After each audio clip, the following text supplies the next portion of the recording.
Good day mga ka-sports natin dyan. Sa kasalukuyan nga ay nagdiriwang ng kanyang kaarawan ang ating nag-iisang phenom superstar Alyssa Valdez. Alyssa Valdez fans, nariyan pa ba kayo? Tara, samahan nyo ako at sabay-sabay natin tuklasin at batiin ang nag-iisang phenom ng ating bansa, ang face of volleyball na si Valdez.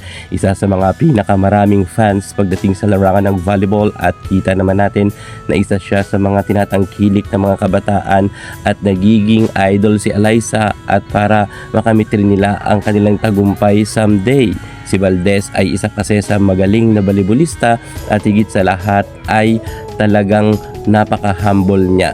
Syempre, bago ang lahat, kung bago ka pa lang sa aking YouTube channel, ano pa hinihintay nyo? Subscribe na, click ang ating notification bell para lagi kang updated sa lahat ng issues sa volleyball. Susunod na.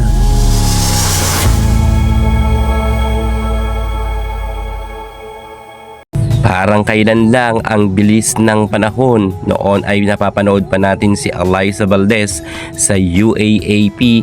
Ngayon ay nasa pro na nga siya.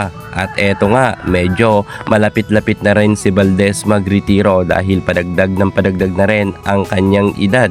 Well, hindi naman natin maikakaila na lahat ng tagumpay sa karera sa volleyball ay nakuha na ni Valdez. Maging ang kanyang mga fans ay solid na solid sa kanya. Sa katunayan, si Alyssa Valdez ay isa sa mga volleyballista na nagkaroon lamang ng 2 million lampas na followers. Kung ang iba ay 1 million lang, si Valdez ay doble talaga.